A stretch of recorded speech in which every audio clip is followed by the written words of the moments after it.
утасынхаа системийг шалгана. Тухайн нэг систем тухайн модулийг самарч root хийх нь бол янз янз байна.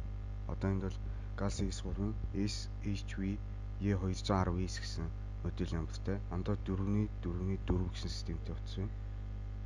За ингээд утааж удаа.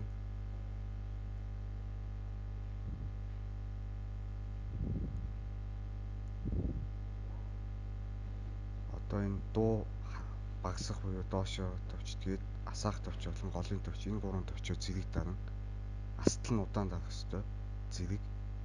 За ингээд одоо тэр дийт нь бол download мод руу орох гэсэн үг юм солонгосч чинь. Тэнгүүт дуу нэмэх товчоо дараад ингээд download гэдэг горимлоо орж байгаа. Одоо ингээд компьютертэй холбоход компьютерт танигдаад компьютерс одоо систем юм уу эсвэл систем тариалагдах юмнуудыг суулгах хугацаар холбогдох ёстой. Одоо ингээд USB-гээ утсандаа залглаа. Одоо нөгөө талаа болохоор компьютертэй залгана.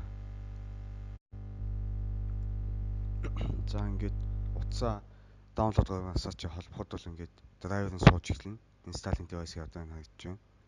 Энэ бол нэг их худлаа гэхэд 5 минутын дотор сууна. Ямар нэгэн асуудалгүйгээр USB кабелд нь асуудалгүй байх юм бол ер нь ингээд зүгээр холбогдчихно.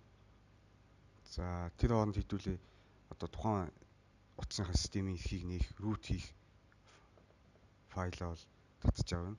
Тэр одоо aftroot.chain file .eu гэх сайт дээр бол яг энэ утасны маань root файл байгаа.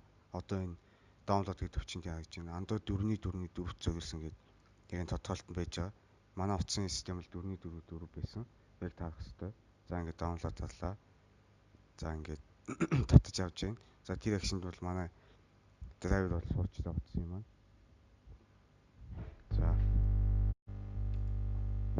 За одоо татж авсан zip файлаа задлаад одоо root хийх zip файлаа гэсэн.